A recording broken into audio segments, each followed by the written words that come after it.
আমি Feni Victoria high স্কুলে লিখিততে টিকেছি এবং হচ্ছে যে ভাইবা দিয়েছি। ভাইবা এক্সপিরিয়েন্স অনেক ভালো হয়েছে। আমাকে ডেমো ক্লাস নিতে বলেছে, আমাকে পিথাগোরাস উপপাদ্য জিজ্ঞেস করেছে, তারপর অনেকগুলো উপপাদ্যের টাইপের জিজ্ঞেস করছে।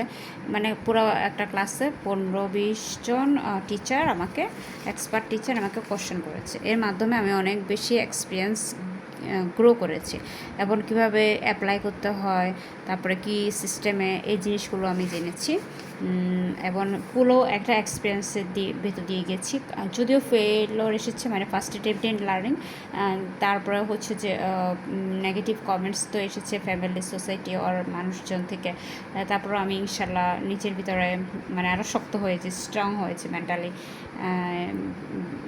যাই হোক, যেটা হয়েছে আমার জন্য ভালো হচ্ছে, যেহেতু এখন বর্তমানে আমি যেহেতু পার্ট টাইম একটা জব করছি এবং ম্যাথ টিচার হিসেবে আছি, ইনশাল্লাহ ভালোই চলছে আমার জীবন। সবাই আমার জন্য দোয়া করবেন।